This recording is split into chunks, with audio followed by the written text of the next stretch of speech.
A very good evening to all of you. सभी का warm welcome है वाईडी और इंग्लिश ट्यूटर पे। मेरा नाम है अमन बहल। आज है संडे, तो संडे को कर लेते हैं अपनी स्पेशल सेंटेंस ब्रेकिंग मेथड की क्लास। आपकी भी फेवरेट है और मेरी भी फेवरेट क्लास होती है ये।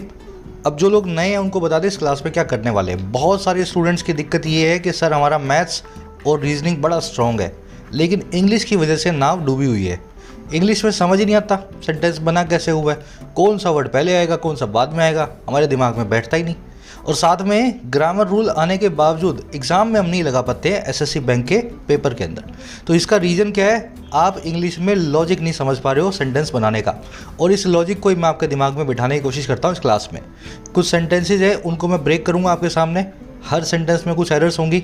ब्रेक करने के बाद आपको उनकी स्ट्रक्चर पता लगेगी, वो कैसे बने हुए हैं और क्यों, कौन सा ग्रामर रूल किस लॉजिक की वजह से लगा हुआ है, ये भी आप सीखोगे। प्रैक्टिकल क्लास है एसएससी और बैंक्स के लिए। चलिए शुरू कर लें। सभी सेंटेंसेस द हिंदू के हैं, अच्छे लेवल के सेंटेंसेस हैं। एक लाइक और एक शेयर ज़रूर से देना इस क्लास को। ये फर्स्ट सेंटेंस है अपना। पहले इसको आराम से रीड करेंगे, फिर अपने इसमें ब्रेक करने का मेथड लगाएंगे, ठीक है। हिडन एरर्स है, ध्यान रखना। हर सेंटेंस में जानबूझ करके रखी हुई हिडन एरर्स हैं, अपने को उनको पकड़ना है। कह रहा है after the latest quarter revealing sharp contraction in the economy followed by the covid lockdown in the last quarter, rising investments in the ongoing month infuses hope that the rest of the year might see India's headline growth rate resurface from subterranean deeps। Sentence को पहले शांति से पढ़ो, है ना। कह रहा बाद में, आफ्टर। अच्छा भाई, किसके बाद में? सबसे जो लेटेस्ट क्वार्टर है, क्वार्टर जानते हो ना, तिमाही, जैसे अप्रैल टू जून, जुलाई टू जो है सितंबर, है ना। तो इस तरीके से जो तिमाहियाँ होती हैं, 3-3 महीने का जो वक्त होता है कहलाता है क्वार्टर। कह रहे सबसे नए वाले क्वार्टर, लेटेस्ट मतलब जो अभी बीता ही है। कह रहे ऐसे क्वार्टर के रिवील करने के बाद ही, रिवील का मतलब होता है खुलासा करना। अच्छा, रिवील किसको किया? एक बहुत ही तीखी गिरावट को, कॉन्ट्रैक्शन को। कॉन्ट्रैक्शन मतलब सिकुड़न। सारे के सारे द हिंदू के सेंटेंसेज हैं, एडिटोरियल में जो आप पढ़ते हो वही यहाँ पे पढ़ रहे हो। तो कह रहे ऐसे क्वार्टर के खुलासा करने के बाद, दिखाने के बाद, एक बहुत ही तेज़ी से आने वाली सिकुड़न को, गिरावट को। अब देखो गिरावट किस में है? हमारी अर्थव्यवस्था में। और ये काम किसके बाद में हुआ है? ये काम हुआ है फॉलोड बाय एक कोविड-19 लॉकडाउन के बाद। पहले लॉकडाउन लगा, फिर उसके बाद गिरावट आई। कह रहा और ये लॉकडाउन कहाँ लगा? पिछले क्वार्टर में, लास्ट क्वार्टर में। तो कह रहा ऐसा हो जाने के बाद, पहले कोविड, फिर लॉकडाउन और फिर गिरावट। कह रहा ऐसा हो जाने के बाद जो बढ़ती हुई इन्वेस्टमेंट है ना, राइज होती हुई इन्वेस्टमेंट है, और किस में? हाल वाले मंथ में, ऑनगोइंग मंथ में, जो मंथ अभी चल रहा है। कह रहा है वो इन्फ्यूज़ करती हैं, वो भर देती हैं हमारे अंदर। इन्फ्यूज़ करना मतलब फिल इन करना। अच्छा, क्या भर देती हैं? इस आशा को, दैट, वो ये कि बाकी बचा हुआ जो साल है, रेस्ट ऑफ द ईयर है, हो सकता है वो देखे, माइट सी करे, वो एविडेंस देखे, है ना। और किसको? इंडिया के हेडलाइन ग्रोथ रेट को, इंडिया की मेन ग्रोथ रेट को। हेडलाइन मतलब कई सारे सेक्टर्स में ग्रोथ होती है, हम तो सबकी कंबाइंड ग्रोथ की बात कर रहे हैं, मेन। तो इंडिया की जो मेन ग्रोथ रेट है वो रीसरफेस होए, फिर से उभर करके आए। री मतलब फिर से, सरफेस मतलब उभर करके आना। और कहाँ से? सब टेरेनियन डीप से। सब टेरेन मतलब पाताल वाली, जो टेरेन के सब है, जो धरती के नीचे है, और डीप का मतलब गहराई। तो इंडिया की ग्रोथ रेट पाताल की गहराइयों में चली गई है, लेकिन नया क्वार्टर ने जैसे ही शार्प कॉन्ट्रैक्शन दिखाया है लास्ट क्वार्टर में, और कोविड लॉकडाउन लगा है, इस क्वार्टर की इन्वेस्टमेंट जो है इस महीने की, वो हमारे अंदर आशा भर रही है कि हो सकता है बाकी बचे हुए साल में इस पाताल की गहराइयों से हमारी जो ग्रोथ रेट सरफेस कर जाए, ऊपर आकर के उभर करके सामने दिखे। थोड़ा लंबा सेंटेंस है, लेकिन मैंने आपको प्यार से समझा दिया। अब ये आपकी आधी जंग हुई है, अब आधी जंग है इस सेंटेंस को ब्रेक करना। एक नहीं, इसमें 4-5 एरर्स रखी हुई हैं, ठीक है। चलो ब्रेक करें। 3 रूल्स हैं ब्रेक करने के। सबसे पहले देख लो ये वर्ड्स के कलर अलग अलग क्यों हैं। ब्लैक कलर में है सारी की सारी प्रेपोजिशंस, ठीक है। ब्लैक कलर में क्या है भाई साहब? इन, एन, ऑन, विद, बाय, है ना, फ्रॉम, सब क्या होती हैं? प्रेपोजिशंस। अच्छा, येलो कलर में है सारी कंजंक्शंस। एडजेक्टिव मिलेंगे ब्लू कलर में, ठीक है, ब्लू कलर में। नाउन, प्रोनाउन और जिरंड मिलेंगे ग्रीन कलर में। एडवर्ब मिलेगी पिंक कलर में अगर आई होगी तो, और वर्ब्स मिलेंगी रेड कलर में। अब आपके दिमाग में कन्फ्यूजन एक ही होगी, सर ये मोटा मोटा तो मैं समझ गया, एडवर्ब भी जानता हूँ थोड़ा बहुत, एडजेक्टिव और नाउन के बीच का डिफरेंस समझ में नहीं आया मुझे। यहाँ पे शार्प को आपने एडजेक्टिव बनाया है, कॉन्ट्रैक्शन को नाउन बनाया है, तो ये मैं फ़र्क नहीं कर पाऊंगा। तो बड़ा आसान है, इसका एक छोटा सा फॉर्मूला आपको बताया हुआ है। कंजंक्शन सब पकड़ लेते हैं, दैट कंजंक्शन है, कोई भी कंजंक्शन आती है, दैट है, हाउएवर है ना, सारी कंजंक्शन आप पकड़ लेते हो। एडवर्ब भी मोटा मोटा पकड़ लेते हैं अपने, लेकिन नाउन और एडजेक्टिव में दिक्कत होती है। तो फॉर्मूला ये है कि जिसके आगे आप मेरा लगा सको या तेरा लगा सको तो वो तो होता है नाउन, और जिसके आगे ये ना लगा पाओ वो होता है एडजेक्टिव। ठीक है, शार्प मतलब तीखा, तो मेरा तीखा। अब तेरा तीखा क्या, तेरे शार्प कमेंट्स हैं, तेरे शार्प कोई कौन सी चीज़ है तेरी शार्प, तो शार्प के आगे कुछ लगाना पड़ेगा। मेरा शार्प तेरा शार्प से काम चलेगा नहीं, तो शार्प बन गया एक एडजेक्टिव। लेकिन मेरा कॉन्ट्रैक्शन मतलब गिरावट, तो मेरी गिरावट हो सकती है ना, मेरे करियर में गिरावट आ गई है तो मेरी गिरावट। तो जिसके आगे मेरा तेरा लगा लो वो नाउन है, जिसके आगे ना लगे वो एडजेक्टिव है। तो इस फॉर्मूला से आप पूरा पकड़ पाओगे।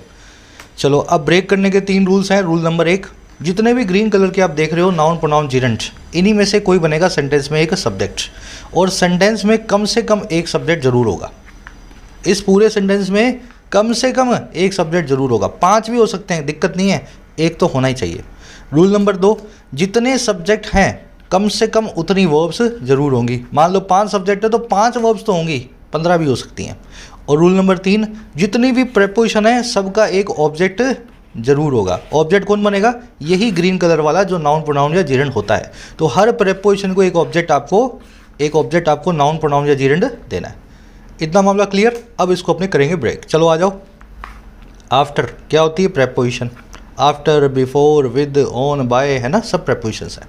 प्रेपोजिशन क्या बोलती है, मेरे बाद सर एक नाउन प्रोनाउन या जिरेंट को ऑब्जेक्ट बना करके लेकर के आना। ठीक है, तो इस आफ्टर प्रेपोजिशन का ऑब्जेक्ट हो गया ये क्वार्टर नाम का नाउन। क्वार्टर का मतलब है तिमाही। ठीक है, पीछे एस लगा सकते हो, कॉमन नाउन है, इसको प्लूरल भी बना सकते हो।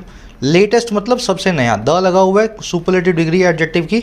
ये पूरा जो एडजेक्टिव है इस क्वार्टर के लिए आया हुआ है, क्वार्टर को मॉडिफाई कर रहा है। आफ्टर प्रेपोजिशन सेटिस्फाई होगी। अब और आगे बढ़ो। रिवीलिंग, वर्ब की आईएनजी फॉर्म जब किसी नाउन के बाजू में रखी हो तो वो उस नाउन को एडजेक्टिव बन के मॉडिफाई कर देती है। क्वार्टर कौन सा है, एक तो सबसे नया और दूसरा जो रिवील करने वाला है। समझे मेरी बात को, क्वार्टर जो कि खुलासा करने वाला है, रिवीलिंग क्वार्टर है। तो यहाँ पे एडजेक्टिव हो गया रिवीलिंग। अब देखो रिवीलिंग क्या कर रहे हैं, रिवीलिंग कर रहे हैं कॉन्ट्रैक्शन को। ये जो वर्ब की आईएनजी फॉर्म आप देख रहे हो ना, पार्टिसिपल बोलते हैं इसको, पार्टिसिपल एडजेक्टिव। इस एडजेक्टिव ने अपना ऑब्जेक्ट लिया हुआ है कॉन्ट्रैक्शन।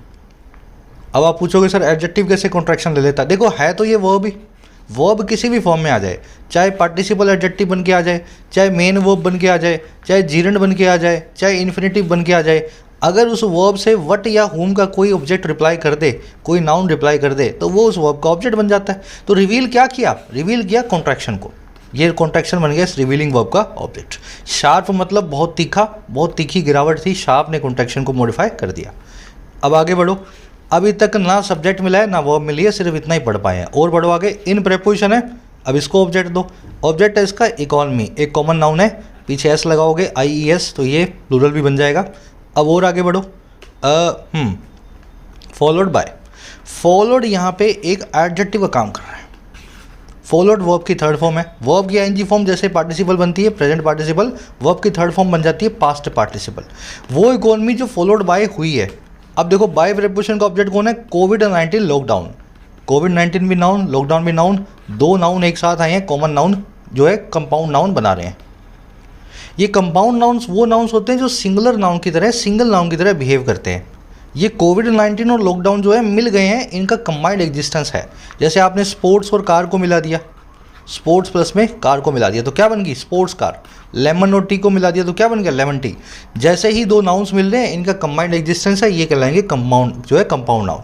तो ये जो है ना कंपाउंड नाउन, इस बाय प्रेपोजिशन का ऑब्जेक्ट हो गया कोविड-19 लॉकडाउन। इन प्रेपोजिशन है, इसका ऑब्जेक्ट है अगेन क्वार्टर, क्वार्टर है लास्ट पिछला वाला, तो ये भी इस इन प्रेपोजिशन का ऑब्जेक्ट हो गया। ध्यान से देखो तो ना सब्जेक्ट मिला है ना वर्ब मिली है। अब ढूंढेंगे सब्जेक्ट वर्ब। कह रहा है राइजिंग इन्वेस्टमेंट्स, ध्यान देना, कोमा लग गया। इसके इस पूरे का इससे कोई भी कनेक्शन अब नहीं बचा। ठीक है, ये पूरा आपस में सेटिस्फाइड हो चुका है, इसका अब इससे कोई कनेक्शन नहीं है। ये जो राइजिंग इन्वेस्टमेंट देख रहे हो ना, ये इन्वेस्टमेंट्स बन गया आपका सब्जेक्ट। बस यही आपको पकड़ना होता है। सब्जेक्ट कैसे बना, ये पहला ऐसा नाउन है जो किसी प्रेपोजिशन या किसी वर्ब से बंधा हुआ नहीं है। देख रहे हो, ये पूरा अलग है, इनका पूरा मामला सेट है। ये इन्वेस्टमेंट अपने आप में एक खुला है, खुला नाउन है, एक आवारा नाउन है, तो इसी को आपको सब्जेक्ट बनाना पड़ेगा। राइजिंग मतलब बढ़ती हुई, राइजिंग इस इन्वेस्टमेंट के लिए एडजेक्टिव का काम कर रहा है, बढ़ती हुई इन्वेस्टमेंट। अब देखो सब्जेक्ट को वर्ब देनी है, आगे बढ़ते हैं। इन प्रेपोजिशन है, इसका ऑब्जेक्ट है मंथ। ऑन गोइंग एक एडजेक्टिव है, मंथ को मॉडिफाई कर रहा है, कौन सा महीना, जो अभी चल रहा है। ऑन गोइंग मतलब करंट, हाल वाला। अब देखो इसको मिल गई वर्ब इन्फ्यूजिस, किसको मिली, इन्वेस्टमेंट को। इन्वेस्टमेंट सब्जेक्ट हो गया, सब्जेक्ट को मिल गई इसकी वर्ब। अब देखो इन्फ्यूज़ क्या करती है, इन्वेस्टमेंट इन्फ्यूज़ करती है इस होप को। वर्ब से वर्ड का रिप्लाई किया होप ने, ये बन गई ऑब्जेक्ट इस इन्फ्यूज़ नाम की वर्ब का, ठीक है। अब देखो होप किस चीज़ की है, दैट हुई है कि दैट एक कंजंक्शन है, कंजंक्शन अपने बाद में नया सब्जेक्ट और नया वर्ब का पेयर लेगी। तो एक सब्जेक्ट तो आपको मिल चुका है और इसकी वर्ब मिल चुकी है। अब दैट के बाद में दूसरा सब्जेक्ट अपने को ढूंढना है, ये सब्जेक्ट 1, ये वर्ब नंबर 1। दूसरा सब्जेक्ट आया द रेस्ट, रेस्ट मतलब बाकी, बचा हुआ, रिमाइंडर। और ऑफ प्रीपोजिशन का ऑब्जेक्ट हो गया ईयर, ठीक है। अब देखो द रेस्ट की वर्ब है माइट सी, आया समझ में, सब्जेक्ट रेस्ट वर्ब होगी माइट सी। माइट एक मॉडल वर्ब है, इसके बाद में वर्ब की बेस फॉर्म आती है, तो माइट सी आ सकता है, सीइंग या सी जैसा कुछ नहीं आ सकता। अब देखो सी क्या करेगा year, rest of the year जो है वो सी करेगा इंडिया के हेडलाइन ग्रोथ रेट को। तो इंडियाज एक एडजेक्टिव है, पजेसिव बना हुआ है, हेडलाइन मतलब मेन, ये भी एक एडजेक्टिव है, और ग्रोथ रेट जो है ना इस माइट सी के वर्ब का ऑब्जेक्ट है। हम देखेंगे तो ग्रोथ रेट को है ना, अब ग्रोथ रेट इंडिया की और हेडलाइन है मेन है, ये दोनों एडजेक्टिव इस ग्रोथ रेट को मॉडिफाई कर रहे हैं। माइट सी का ऑब्जेक्ट हो गया ग्रोथ रेट।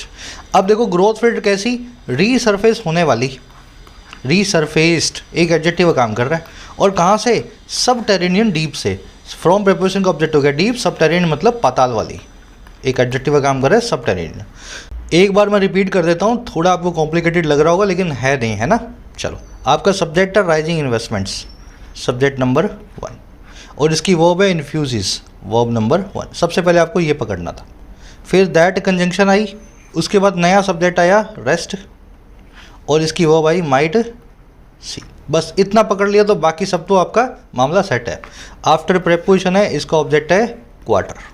ये क्वार्टर के लिए 2 एडजेक्टिव आए हैं, पहला आया है रिवीलिंग और दूसरा आया है द लेटेस्ट। रिवीलिंग नाम के पार्टिसिपल को हमने इस पार्टिसिपल वर्ब को ऑब्जेक्ट दिया कॉन्ट्रैक्शन नाम का नाउन, और नाउन है बड़ा शार्प, इस शार्प ने इस कॉन्ट्रैक्शन को मॉडिफाई कर दिया है। इन प्रेपोजिशन का ऑब्जेक्ट आया इकोनॉमी, फॉलोड एक एडजेक्टिव है इकोनॉमी के लिए आया है, वर्ब की third form past participle. By preposition का ऑब्जेक्ट है ये वाला कोविड-19 लॉकडाउन, पूरा कंपाउंड नाउन। फिर इन प्रेपोजिशन का ऑब्जेक्ट आया क्वार्टर, जो कि लास्ट है, तो लास्ट इस क्वार्टर को मॉडिफाई कर रहा है एडजेक्टिव बन के। इन्वेस्टमेंट की वर्ब होगी इन्फ्यूजिस, इन प्रेपोजिशन का ऑब्जेक्ट हो गया ऑनगोइंग मंथ, है ना। ऑनगोइंग एक एडजेक्टिव है, मंथ को मॉडिफाई कर रहा है। अच्छा, इन्फ्यूज़ किया गया होप को, इस वर्ब ने वर्ड का रिप्लाई करवाया होप से, तो होप बन गया इस वर्ब का ऑब्जेक्ट इन्फ्यूजिस का। रेस्ट के बाद ऑफ आया, इस ऑफ का ऑब्जेक्ट है ईयर, माइट सी इस रेस्ट की वर्ब होगी। देखा हमने क्या, हमने देखा ग्रोथ रेट को, ये वर्ब का ऑब्जेक्ट हो गया। इंडिया की हेडलाइन ग्रोथ रेट है, दोनों ही एडजेक्टिव हैं, अमेरिका की नहीं, पाकिस्तान की नहीं, बांग्लादेश की नहीं, इंडिया की, और इस सेक्टर की उस सेक्टर की नहीं, मेन हेडलाइन। तो ये दोनों एडजेक्टिव ग्रोथ रेट के बारे में बता रहे हैं, और ग्रोथ रेट को हम देखेंगे सरफेस करते हुए, ठीक है। फ्रॉम प्रेपोजिशन है, इसका ऑब्जेक्ट है डीप्स, सब टेरेनियन मतलब पाताल वाली, एकदम धरती के नीचे वाली, इस एडजेक्टिव ने डीप को मॉडिफाई कर दिया। तो ये स्ट्रक्चर है पूरे सेंटेंस की। अब पकड़ में आई एरर, पहले मोटिव वाली एरर्स पकड़ें। चलो मुझे बताओ रेस्ट की वर्ब क्या है, रेस्ट की वर्ब है सर माइसी, और इन्वेस्टमेंट्स की वर्ब क्या है सर, इन्वेस्टमेंट्स की वर्ब है इन्फ्यूजिस। अगर आप इस तरीके से इसको ब्रेक ना करो, क्या बता पाओगे इन्वेस्टमेंट की वर्ब क्या है, नहीं बता पाओगे। दिमाग में जब आप ब्रेक करते हो तभी आप इन चीज़ों को डिटरमिन कर सकते हो। इन्वेस्टमेंट्स की वर्ब इन्फ्यूजिस नहीं हो सकती सर, ये प्लूरल है, तो वर्ब के आगे से एस को निकालना। आया समझ में, राइजिंग इन्वेस्टमेंट्स इन्फ्यूज, इन्फ्यूजिस नहीं इन्फ्यूज। तो ये तो हो गई आपकी एरर नंबर 1। अब दूसरी एरर, कभी भी कोई नाउन अकेला आ जाए बिना पीछे एस के, है ना, सिंगुलर नाउन हो और किसी आर्टिकल के बिना आ रहा हो, तो आपको उसको एक करेक्ट आर्टिकल देना होता है, ठीक है। मान लो यहाँ देख रहे हो आप, after the latest revealing sharp contraction, latest quarter revealing sharp contraction. तो कॉन्ट्रैक्शन मतलब गिरावट, गिरावट एक नाउन है ना। अगर गिरावट एक नाउन है, पीछे एस नहीं आ रहा है, सिंगुलर नाउन है, काउंटेबल नाउन है, तो यहाँ पे a sharp revealing sharp contraction लिखें।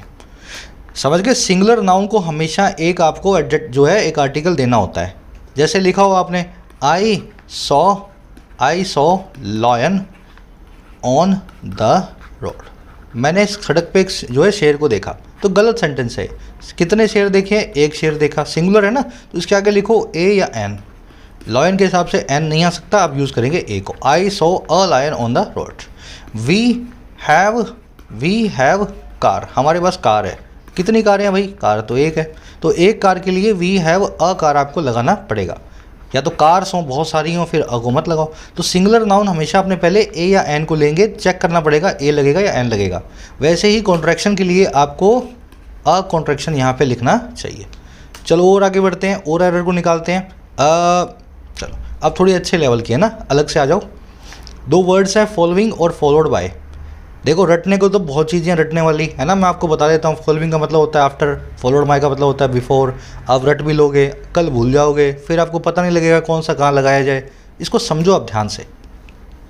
फॉलोइंग मतलब फॉलो करने वाला, स्माइलिंग मतलब हंसने वाला, ठीक है। स्माइलिंग बॉय मतलब हंसने वाला लड़का, क्राइंग मतलब रोने वाला, क्राइंग गर्ल मतलब रोने वाली लड़की, ठीक है। फॉलोइंग मतलब फॉलो करने वाला। जो आपके फॉलो करे, जो आपको फॉलो करे वो आपके पीछे होता है या आपसे आगे होता है? सर मेरे को फॉलो करता हो तो मेरे पीछे होगा ना, तो इस फॉलोइंग का मतलब होता है पीछे वाला, यानी कि आफ्टर, बाद वाला। अब याद रहेगा कैसे कैसे बताया मैंने आपको। स्माइलिंग मतलब हंसने वाला, एक पार्टिसिपल है। क्राइंग मतलब रोने वाला। फॉलोइंग मतलब फॉलो करने वाला। जो फॉलो करने वाला आता है वो आफ्टर होता है, वो बाद में आता है। अब जैसे ही फॉलोइंग आपने पकड़ा, ये फॉलोइंग एक प्रेपोजिशन होती है, इसका मतलब होता है आफ्टर। दूसरा जो बचा ना, जो इसका कंफ्यूजिंग है, फॉलोड बाय, ये होता है बिफोर। क्योंकि इसमें आप फॉलोड बाय होते हो किसी के द्वारा, कोई आपके पीछे पीछे आ रहा है, आप आगे हो, वो आपके पीछे है, आप फॉलोड बाय हो रहे हो, तो आप बिफोर हो, उससे पहले हो, ऐसे भी याद रख सकते हो। तो एक को पकड़ लो आप, दूसरा अपने आप ही उल्टा वाला बन जाएगा। फॉलोइंग मतलब आफ्टर, तो फॉलोड बाय का मतलब बिफोर, ऐसे भी याद रख सकते हो। बस इतना समझ लिया तो करेक्ट वर्ड को यूज़ करना आपको आ गया। पोस्टमैन टुक रिटायरमेंट फॉलोइंग या followed bye an accident that took his legs. Postman ने रिटायरमेंट ली बाद में, फॉलोइंग या फॉलोड बाय बिफोर एक एक्सीडेंट के जिसने उसके पाँव ले लिए। मुझे बताओ पोस्टमैन का काम होता है चलने का, रिटायरमेंट कब लेगा वो? एक्सीडेंट से पहले या एक्सीडेंट के बाद? भाई लॉजिकली बात तो यही है ना, पाँव खराब हो गए एक्सीडेंट में, फिर उसने जो है अपनी जो रिटायरमेंट ली, तो आफ्टर लिया ना इस काम के।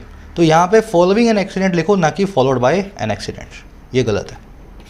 आगे समझ में, दोनों में से करेक्ट वर्ड को ऐसे चूज करना होता है। वैसे ही द डेवलपमेंट ऑफ ए कोविड-19 वैक्सीन वॉज फॉलोइंग या followed by a mass vaccine production in every part of the world.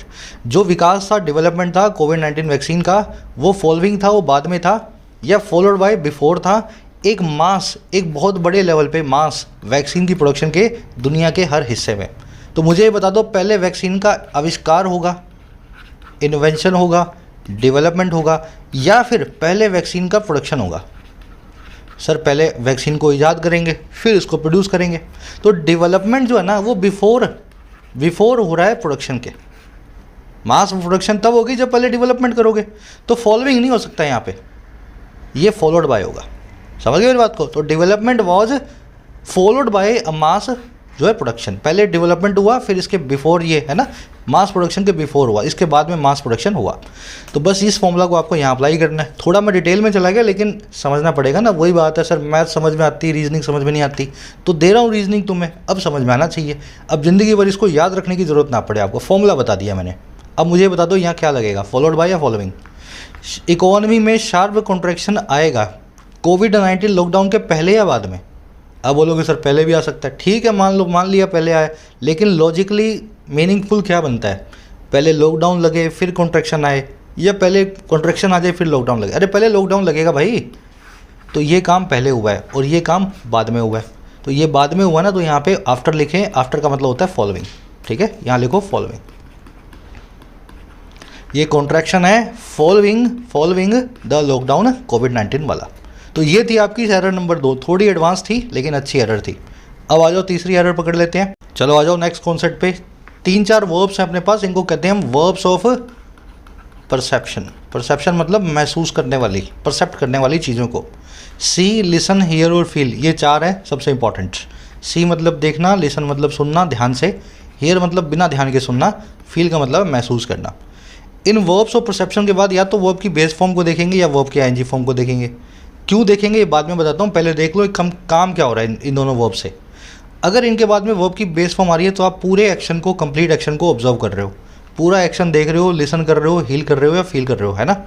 और इनके बाद में अगर आप वर्ब की आईएनजी फॉर्म देख रहे हो तो आपने इनकम्प्लीट एक्शन को ही विटनेस किया है, परसेप्ट किया है। मैं आपको एग्जांपल देता हूँ। While driving on the road I saw a car crash या crashing into a tree. Road पे ड्राइव करते हुए मैंने देखा एक कार को एक पेड़ में क्रैश करते हुए, ट्री में क्रैश करते हुए, है ना। कार को जो एक पेड़ के अंदर जाते हुए मैंने देखा। अगर मैंने पूरा एक्शन ऑब्जर्व किया, कार कहाँ से चली थी, कैसे पेड़ की तरफ मुड़ी, कब घुसी अंदर, घुसने के बाद किस तरफ मुड़ी, कैसे जाकर रुकी, तो मैंने क्रैश देखा पूरा। आई saw a car crash, verb की बेस फॉर्म। और अगर मैं वहाँ से निकल रहा था, रुका ही नहीं अपनी गाड़ी लेके, मुझे पता ही नहीं कार कहाँ से आ रही थी, कैसे क्रैश की, क्रैश होने के बाद कार का क्या हुआ, कैसे मुड़ी कैसे नहीं मुड़ी, तो मैं यहाँ पे क्रैशिंग को यूज़ करूँगा, इनकम्प्लीट एक्शन। आ गया समझ में। तो या तो क्रैश लिखो या क्रैशिंग लिखो। क्रैश बताता है कंप्लीट एक्शन, क्रैशिंग बताता है कंटिन्यूस फॉर्म में मैं जा रहा था, एक छोटा सा हिस्सा एक्शन का मैंने होते हुए देखा, बस छोटा सा पार्ट देखा। I have never heard him tell या टेलिंग दिस स्टोरी, मैंने कभी भी उसको ये स्टोरी टेल करते हुए नहीं सुना है। टेल का मतलब है पूरी स्टोरी शुरू से लास्ट तक, और टेलिंग का मतलब है आधी अधूरी। मैं बैठा था, मेरे पास बैठ के वो स्टोरी किसी को सुना रहा था, तो 5 मिनट की मैंने भी सुन ली, पर ये स्टोरी फॉल्स है, मैंने कभी भी उसको स्टोरी बोलते हुए नहीं सुना है। तो जब भी आप कंप्लीट एक्शन को ऑब्जर्व करो, सी, लिसन, फील या हियर करो, तब आप यूज़ कर लेना बेस फॉर्म को। इनकम्प्लीट एक्शन हो तो आप यूज़ करेंगे वर्ब की आईएनजी फॉर्म। आप बताते हैं एक्शन का एक छोटा कंटिन्यूस पार्ट मैंने वर्ब की आईएनजी फॉर्म में देखा है। अब मुझे बताओ हम क्या करेंगे लास्ट क्वार्टर में, जो रेस्ट ऑफ द ईयर है, हो सकता है वो माइट सी करे हेडलाइन ग्रोथ रेट को रीसरफेस्ड करते हुए, नहीं, या तो रीसरफेस करते हुए कंप्लीटली, और या फिर रीसरफेसिंग लिखेंगे इनकम्प्लीट एक्शन। आगे समझ में। वैसे रीसरफेस लिखोगे तो और भी बढ़िया है, क्योंकि ये जो है ना रेस्ट ऑफ द ईयर कहीं जा नहीं रहा, ये आराम से देखेगा कैसे इन्फ्लेशन जो है रीसरफेस हो रहा है शुरू से लास्ट तक। तो इस तरह से आप इसको रीसरफेस लिखें या रीसरफेसिंग लिखें, रीसरफेस्ड ना लिखें। अब लास्ट एरर है वो फटाफट देख लेते हैं। फ्रॉम प्रेपोजिशन है, ऑब्जेक्ट है इसका डीप। डीप एक एडजेक्टिव है, अभी डिक्शनरी में निकालो, डीप निकलेगा एक एडजेक्टिव। डीप का मतलब होता है गहरा, गहरा, और इसकी एडजेक्टिव की नाउन फॉर्म होती है डेप्थ। डेप्थ, डेप्थ का मतलब होता है गहराई, है ना, गहराई। तो आपको यहाँ पे गहराई यूज़ करनी थी सबटेरेनियन एडजेक्टिव के साथ में, इसको लिखो डेप्थ, डेप्थ्स। तो इस तरीके से भाई साहब सेंटेंस आपके आप करते हो ब्रेक। चलिए आगे बढ़ेंगे नेक्स्ट सेंटेंस की तरफ। ऐसे ही लॉजिकल वे के अंदर अपने को सेंटेंस ब्रेक करना है और इसमें एरर्स को फाइंड आउट करना है। अब जिन लोगों को लॉजिक समझ में आ रहा है, आपको इससे कॉन्फिडेंस फील हो रहा है, तो आप इसी लॉजिक के साथ, इसी लॉजिकल वे में अपनी पूरी एग्ज़ाम की प्रिपरेशन कर सकते हो, एसएससी, बैंक्स और यूपीएससी की। इसके लिए अपनी ऐप को डाउनलोड करें, प्ले स्टोर पर रखी हुई है योर इंग्लिश ट्यूटर, iOS पे भी आ गई है, ठीक है। कमेंट सेक्शन में इसका लिंक है, वहाँ से आप इसको डाउनलोड कर सकते हैं। ऐप के अंदर आपको क्वालिटी कोर्सेज मिलेंगे, हर कोर्स को मैं खुद डिज़ाइन करता हूँ। राइटिंग स्किल्स का कोर्स है, बेसिक से एडवांस्ड, हर एग्ज़ाम की मैं आपको तैयारी करवा रहा हूँ, डिस्क्रिप्टिव की, कैसे आपको ऐसे समरी राइटिंग, आंसर राइटिंग, है ना, कोई भी चीज़ आपको लिखनी हो तो शुरू कहाँ से करोगे और एडवांस लेवल तक कैसे आओगे। 50% कोर्स हो चुका है, 50% अभी शुरू हो गया आगे का। जब भी आप कोर्स को किसी को भी सब्सक्राइब करें, फर्स्ट वीडियो से ही आपको एक्सेस मिलेगा। इस कोर्स की कीमत है 699, इस कोड के साथ में आपको मिलता है 499 का। इसी तरीके से बैंकिंग का कोर्स लॉन्च किया हमने कॉम्बो। पिछले कई सालों के क्लैरिकल और पीओ लेवल के प्रीलिम्स और मेंस दोनों ही लेवल के पास्ट ईयर क्वेश्चंस को हम इसमें सॉल्व करेंगे। तकरीबन 150 घंटे का कंटेंट रहेगा। हर क्वेश्चन को मैं एसबीटी से आपको समझाता हूँ कैसे आपको अप्रोच करना है एग्जाम में। 2 साल की वैलिडिटी के साथ ये कोर्स अवेलेबल है 649 में, इस कोड के साथ में एक्सक्लूसिव, ठीक है। नया कोर्स है, ज़रूर से इसका फ़ायदा उठाएं। ऐप रिलेटेड कोई भी क्वेश्चन हो इस नंबर पर व्हाट्सअप करें, आपको रिप्लाई मिल जाएगा। एसएससी का कोर्स भी 1-2 दिनों में लॉन्च करने वाले हैं। चलिए नेक्स्ट सेंटेंस देख लेते हैं। The RBI decision to be recommended the imposition of a 3 months moratorium on LVB या Lakshmi Vilas bank and simultaneously announced a draft scheme of amalgamation that entails the DBS Bank take over the capital-starved private lender, mark a welcome intervention by the banking regulator। ध्यान से समझना, लंबा sentence है। कह रहा RBI का एक डिसीजन आया है और क्या रिकमेंड करने वाला, ये है रिकमेंड करने वाला लगाए जाने को इम्पोजिशन को। इम्पोजिशन किसको होगा? एक 3 महीनों के मॉरेटोरियम को, मॉरेटोरियम का मतलब होता है जिसके अंदर आप कुछ एक्टिविटी ना कर पाओ, बैंक से पैसे ना निकाल पाओ, अगर आपका लोन है तो आपकी ईएमआई भी नहीं जाएगी, एकदम कंप्लीट हॉल्ट ऑफ एक्टिविटी। तो आरबीआई का डिसीजन क्या है कि हम रिकमेंड करते हैं कि इम्पोजिशन हो जाए 3 महीने का मॉरेटोरियम इस डूबे हुए बैंक पे, लक्ष्मी विलास बैंक पे। और साथ ही साथ अनाउंस जो किया आरबीआई ने एक ड्राफ्ट स्कीम को, एक कच्ची स्कीम को जो भी फाइनल होनी बाकी है। और ड्राफ्ट स्कीम किसकी? मर्जर की, अमलगमेशन की एक साथ हो जाने की। और किसके? कह रहा है वो अमलगमेशन जो इंटेल करेगा, इंटेल करना मतलब किसी चीज़ को ज़रूरी बनाना, रिक्वायर करना, किसी चीज़ को नेसेसरी बनाना। वो इंटेल करेगा कि डीबीएस बैंक जो है ना वो टेक ओवर कर ले, वो अपना हथियार ले। टेक ओवर करने का मतलब होता है जिम्मा अपने ऊपर लेना। वो जिम्मा ले ले इस कैपिटल के भूखे, इस भूखे नंगे प्राइवेट लेंडर को। इसका नाम है एलवीपी, है ना। कह रहे ये जो डिसीजन है ना ये मार्क करता है एक बहुत ही अच्छी इंटरवेंशन को, एक बहुत ही अच्छी दखलंदाजी को बैंकिंग रेगुलेटर के द्वारा, सरकार के बैंकों को रेगुलेट करने वाली एजेंसी आरबीआई के द्वारा। समझे ना। तो डिसीजन आया है जिसमें रिकमेंड किया गया है कि 3 महीने का मॉरेटोरियम लगा दो, बैंक से कोई पैसा निकाल नहीं पाएगा 3 महीने के लिए। और उसी बीच में अनाउंस भी कर दो एक ड्राफ्ट स्कीम जिसमें डीबीएस जो है इस बैंक को ले ले, कैपिटल स्टार्व्ड बैंक को, जिसमें एक पैसा नहीं बचा है, कैपिटल की बहुत कमी है। कह रहा है इस तरह का जो डिसीजन है कि ये सब हो जाए, ये अपने आप में एक बहुत ही अच्छी इंटरवेंशन को मार्क करता है आरबीआई के द्वारा। अब आओ इसको ब्रेक करेंगे। चलो आ जाओ। देखो डिसीजन आपका पहला नाउन है जो किसी वर्ब या प्रीपोजिशन से नहीं जुड़ा हुआ। इससे पहले कोई वर्ब आ रही है? नहीं आ रही। प्रीपोजिशन आ रही है? नहीं आ रही। डिसीजन बन गया आपका सब्जेक्ट, सब्जेक्ट नंबर 1। डिसीजन किसका? आरबीआई का। पजेसिव बना हुआ है, पीछे अपोस्ट्रोफी एस लगा हुआ है। पजेसिव हमेशा किसी नाउन को मॉडिफाई करते हैं एडजेक्टिव बन के। ये डिसीजन सुप्रीम कोर्ट का या गवर्नमेंट का नहीं है, रिजर्व बैंक ऑफ इंडिया का है। The reserve bank of India decision के लिए ये अपोस्ट्रोफी एस जो बन गया पूरा एडजेक्टिव बन गया एक पजेसिव वाला। अब डिसीजन कौन सा है? एक इन्फिनेटिव लगा के हमने बताया। डिसीजन जो है रिकमेंड करने वाला, जो रिकमेंड करेगा। ये टू बी रिकमेंडेड सही है गलत है बाद में देखेंगे, बस इतना पता लग गया हमें ये एक इन्फिनेटिव है पैसिव फॉर्म में, टू बी प्लस में वर्ब की थर्ड फॉर्म। ये डिसीजन के बारे में बता रहा है कि वो डिसीजन जो रिकमेंड करे। अब देखो इस इन्फिनेटिव का ऑब्जेक्ट रखा हुआ है, इसके बाद में रिकमेंड करेगा इम्पोजिशन को। जिसने इन्फिनेटिव से वट का रिप्लाई किया वो इन्फिनेटिव वर्ब का ऑब्जेक्ट बन गया। इम्पोजिशन के बाद में ऑफ रखा हुआ है, इस ऑफ प्रीपोजिशन का ऑब्जेक्ट है 3 मंथ्स मॉरेटोरियम। मॉरेटोरियम को 3 मंथ्स नाम के एडजेक्टिव से हम मॉडिफाई कर रहे हैं। वैसे तो एक नाउन है, लेकिन 3 मंथ्स की जगह 6 मंथ होता तो मॉरेटोरियम बदल जाता। तो इस 3 मंथ, 6 मंथ, 1 ईयर जो भी आप ड्यूरेशन को रख रहे हो वो नाउन है वैसे तो, पर वो उस एडजेक्टिव की तरह काम करेगा मॉरेटोरियम नाम के नाउन के लिए। तो वैसे ये 3 मंथ्स बन गया एक एडजेक्टिव। मॉरेटोरियम लगाया गया on LVB, Lakshmi Vilas bank. On preposition का ऑब्जेक्ट है एलवीबी। अब देखो एंड आई है कंजंक्शन, इसके बाद में रखी हुई है वर्ब। सब्जेक्ट आपने यहाँ पे देख लिया था, इसकी वर्ब आपने दे दी वर्ब नंबर 1। साइमल्टेनियसली मतलब साथ ही साथ, उसी वक्त पे। ये एक एडवर्ब है, वर्ब को मॉडिफाई कर रही है। कैसे अनाउंस किया? Simultaneously, adverb of manner. अब देखो अनाउंस किस चीज़ को किया गया? एक ड्राफ्ट स्कीम को। ये स्कीम बन गई इस अनाउंस वर्ब का ऑब्जेक्ट, जो वट का रिप्लाई कर दे वर्ब से, जो वट का रिप्लाई कर दे इन्फिनेटिव से, जीरेंट से, पार्टिसिपल से, वट या होम का रिप्लाई कर दे वो उनका ऑब्जेक्ट बन जाता है। तो अनाउंस किसको किया? एक स्कीम को किया। अनाउंस वर्ब का ऑब्जेक्ट हो गया स्कीम। स्कीम कैसी है? ड्राफ्ट, एक एडजेक्टिव इसको मॉडिफाई कर रहा है। अब देखो स्कीम किसकी है? ऑफ लगा के हमने बताया अमलगमेशन। ऑफ प्रीपोजिशन का ऑब्जेक्ट हो गया अमलगमेशन। अब ध्यान देना, इस अमलगमेशन के लिए हमने रिलेटिव प्रोनाउन लगाया दैट। ये वो अमलगमेशन है जो एंटेल करता है। रिलेटिव प्रोनाउन सब्जेक्ट भी बन जाता है, कंजंक्शन भी बन जाता है। तो दैट की वर्ब होगी एंटेल्स। समझ गए ना। वर्ब को हमने सिंगुलर ही रखा है, अमलगमेशन सिंगुलर है, पीछे एस लगाया हमने वर्ब के। अब देखो एंटेल का मतलब होता है किसी चीज़ को अपने पीछे पीछे लाना, अपनी पूंछ की तरह, टेल की तरह। एंटेल का मतलब है किसी चीज़ को ज़रूरी बना देना।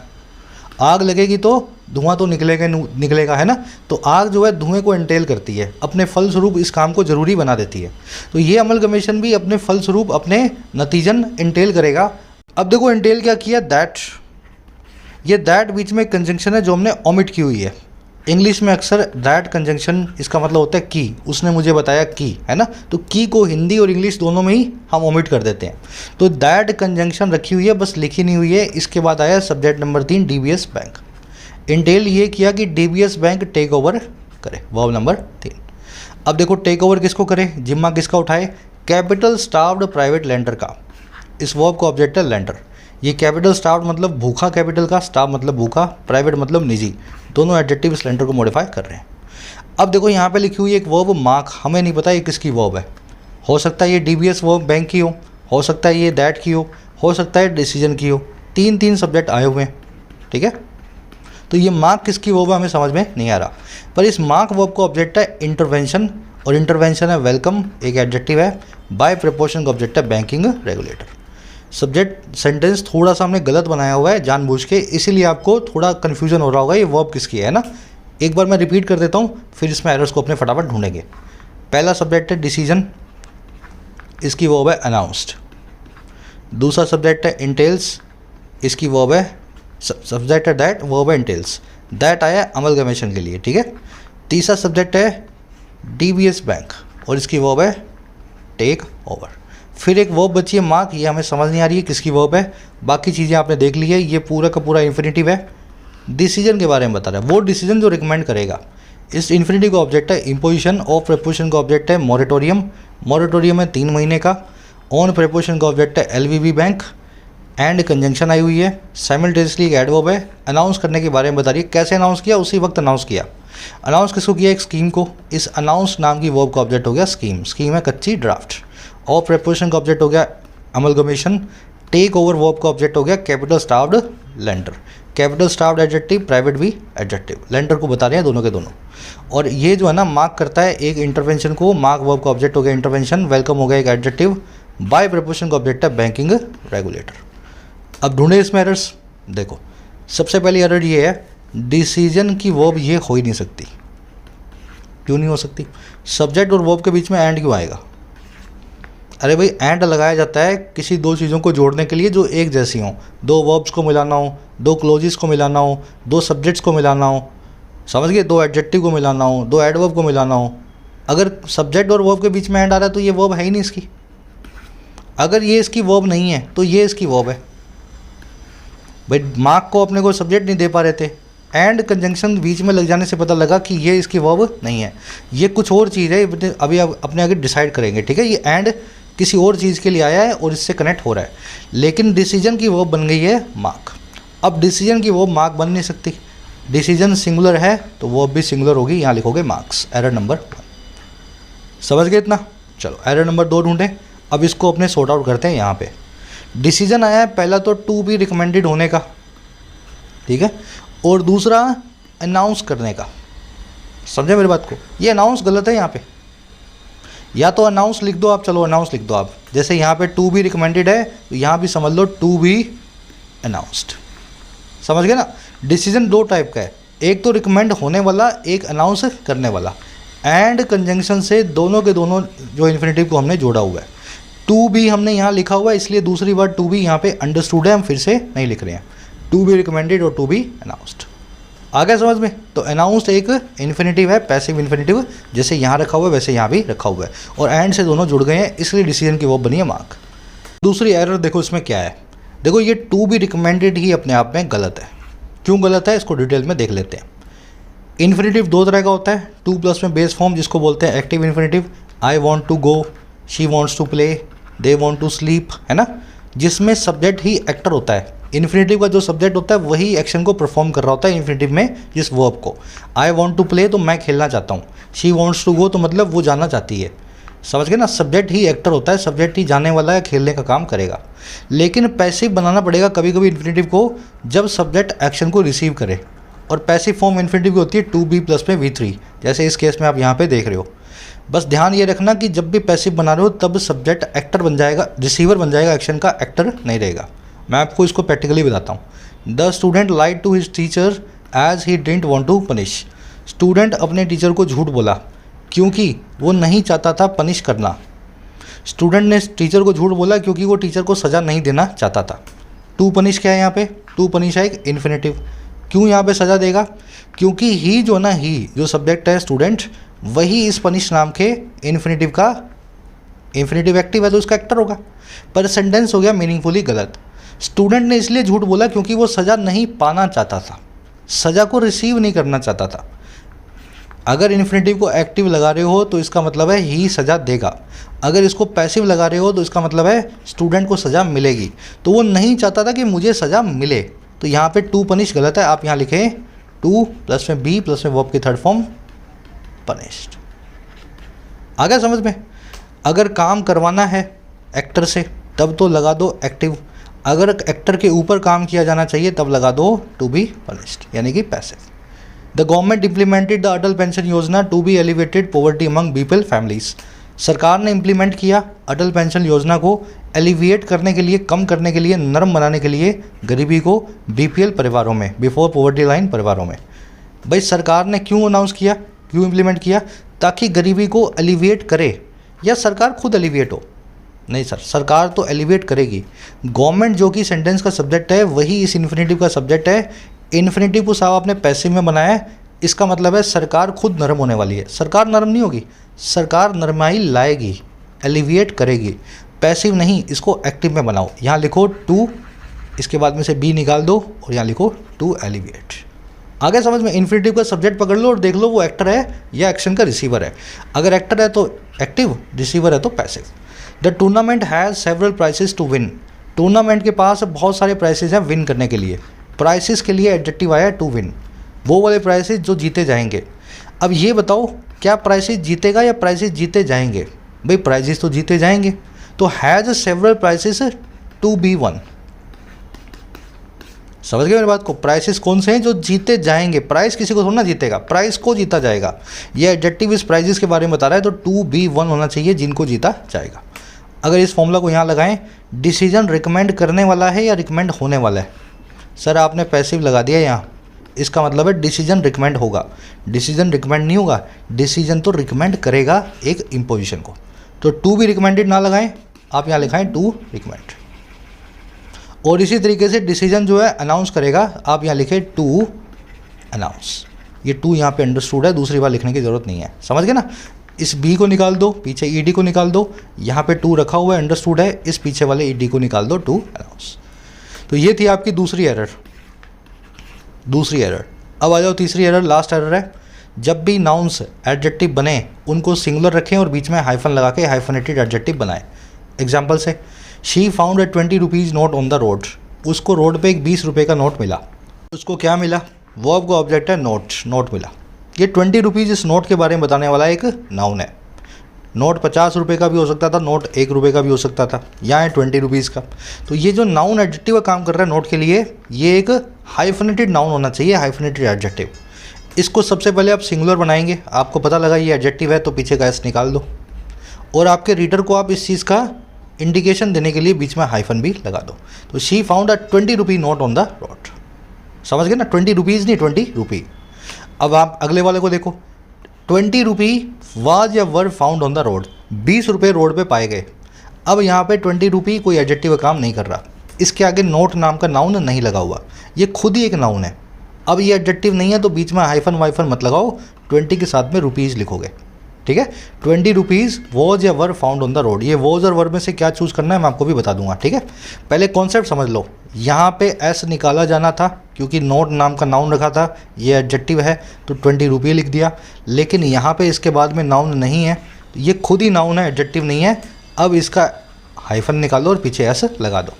याद रखें, जब भी आपको कोई मेजरमेंट मिल जाए, 20 रुपये, 5 किलोमीटर, 3 घंटे, 4 दिन, 2 मीटर, है ना, 10 किलो, कोई भी मेजरमेंट मिले आपको, उसको हमेशा सिंगुलर वर्ब दी जाती है।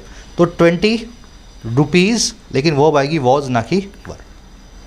20 rupees was found on the road. आगे समझ में? मेजरमेंट मिल जाए ना, घंटे की, रुपए की, किलोमीटर की, लंबाई की, वेट की, कभी भी मेजरमेंट को आप कभी भी सिंगुलर प्लूरल वर्ब नहीं देंगे, उसको सिंगुलर वर्ब देके ही बताएंगे। We set out on a 100 days journey around the world. हम सेट आउट हुए, हमने शुरू किया। सेट आउट का मतलब होता है बिगिन करना। हमने शुरू किया एक 100 दिनों की जर्नी को पूरी दुनिया के अराउंड, सारी दुनिया के 100 दिनों के सफ़र को शुरू किया। हमने क्या शुरू किया सर? सफ़र को शुरू किया। जर्नी हो गया एक नाउन, इस नाउन के लिए 100 डेज आ रहा है एक एडजेक्टिव। अगर ये एडजेक्टिव है, एक नाउन एडजेक्टिव का काम कर रहा है, डेज एक नाउन होता है लेकिन काम कर रहा है एडजेक्टिव का, तो क्या करो, इसको सिंगुलर बनाओ। आप यहाँ लिखो 100 डे और बीच में लगा दो हाइफन। समझ गए ना? We set out on a 100 day journey around the world. लेकिन इस सेंटेंस को देखो, 100 डे इज़ या are needed to finish a journey around the world. 100 दिनों की ज़रूरत है हमें इस जर्नी को पूरी दुनिया की फिनिश करने के लिए। अब यहाँ पे 100 डे एडजेक्टिव नहीं है, पहले इसके बाद में नाउन रखा था जर्नी, यहाँ पे नहीं रखा है। अब ये खुद ही एक नाउन है। अगर ये नाउन है तो बीच में हाइफन नहीं आएगा और सो के चक्कर में यहाँ पे डेज आना चाहिए, ना कि डे। समझ गए ना, इसको नाउन की तरह ट्रीट करो। और वर्ब कैसी दोगे सर, मेजरमेंट्स को हमेशा सिंगुलर वर्ब दी जाती है, इज़ नीडेड। 100 डे इज़, ये पीछे से निकाल देना, एस लगा देना, 100 डेज इज़ नीडेड। ध्यान रखना, डेज लिख रहा हूँ लेकिन इज़ लिख रहा हूँ, आर नहीं आएगा। मेजरमेंट है वक्त की, टाइम की, लंबाई की, पैसे की, रुपए की, है ना। किसी भी मेजरमेंट को सिंगुलर वर्ब देते हैं जब भी वो सब्जेक्ट बन के आए। तो 100 days is needed to finish our journey. तो बड़ा डिटेल में बता दिया मैंने आपको रूल। अब मुझे बता दो मोरेटोरियम नाउन के लिए 3 मंथ्स क्या काम करेगा सर, एडजेक्टिव का। अगर एडजेक्टिव करेगा तो पीछे का एस निकालो, बीच में लगा दो hyphen. Imposition of a 3 month moratorium on LVP। चलिए 2-3 एरर्स ही फटाफट हमने पकड़ लिए इनको। थोड़ी एडवांस वाली थी ये वाली, सेकंड वाली, है ना। ये तो आपको ऑलरेडी आती होगी और ये आपने पकड़ ली होगी। ये यहाँ पे प्रेजेंट सब्जेंटिव मूड लगा हुआ है। ये इंटेल कर रहा है कि वर्ब की बेस फॉर्म में DBS बैंक टेक ओवर करे। ये कई बार करवा चुका हूँ, आज इसको फिर से डिटेल में नहीं जा रहे हैं। वर्ब की बेस फॉर्म लगती है PSM में, है ना, प्रेजेंट सब्जेंटिव मूड में। रैप अप करें सेशन को। यहीं 2 सेंटेंसेज मैं आपको दे रहा हूँ, चलो एक ही दे देता हूँ। ये आपका सेंटेंस है, इसको ब्रेक करो, इसमें निकलेंगे एरर्स। अगली क्लास को इसी सेंटेंस से शुरू करेंगे। जो भी एरर्स निकल रही हैं कमेंट सेक्शन में पोस्ट करो, आपको 4 में से कितनी एरर्स मिली। ठीक है, शायद 4 होंगी, इसमें 3-4 मुझे दिख रही हैं ना। 4 में से 2 मिली, 3 मिली, 1 मिली, जो भी मिली हो आपको कमेंट्स में डालना। इसी वीडियो के नीचे फर्स्ट कमेंट में मैं एरर को मार्क भी कर रहा हूँ, वहाँ से आप देख सकते हैं। बैंकिंग का, SSC का, राइटिंग स्किल्स का कोई भी कोर्स आपको चाहिए हो, इस नंबर पर व्हाट्सअप करें, आपको रिप्लाई मिल जाएगा, है ना। चलिए, अंटिल देन साइनिंग आउट।